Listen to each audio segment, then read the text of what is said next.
Gun violence overshadowed some of the 4th of July celebrations. Dozens were shot and 2 died in Baltimore. There are still no arrests. 4 people died in Louisiana when a block party that's been held for the last decade turned violent. And in Philadelphia, police say a suspected gunman was seemingly firing at random. CBS News' Lilia Luciano reports. Tonight, officials in Philadelphia say Kim Brady Carricker posted disturbing messages on social media and left a will at his house before going on a rampage Monday evening. Surveillance video shows the moment the suspect appears to open fire.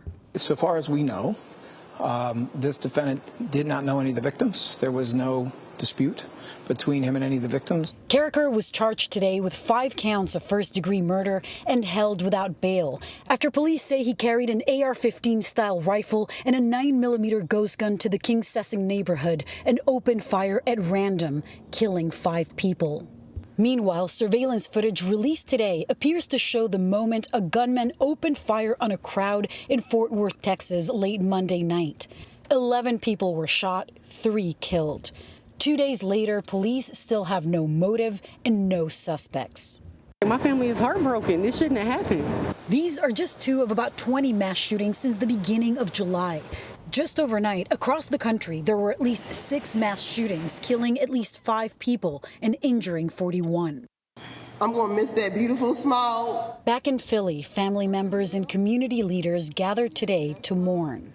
31-year-old Joseph Wama loved art. I really love him. And the fact that you did this to us, like,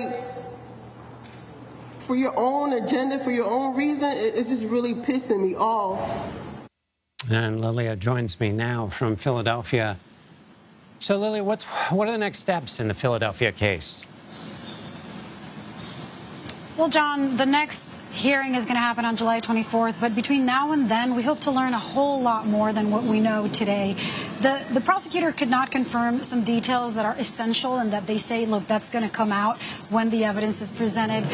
But things like whether the guns were obtained legally or not, the suspicion is that they were not because this person had some prior gun-related charges from years ago.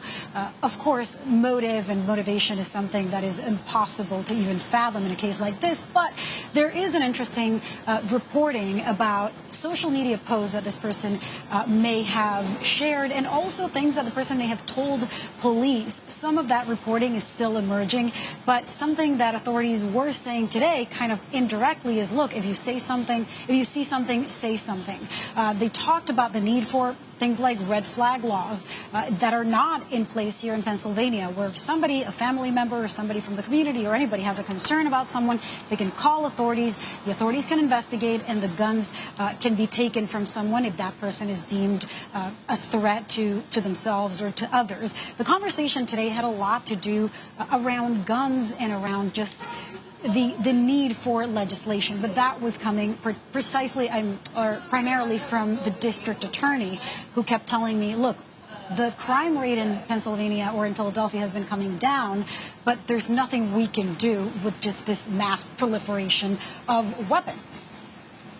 Well, yeah, you and I have been on the other end of these conversations in a number of places that you've reported on mass shootings.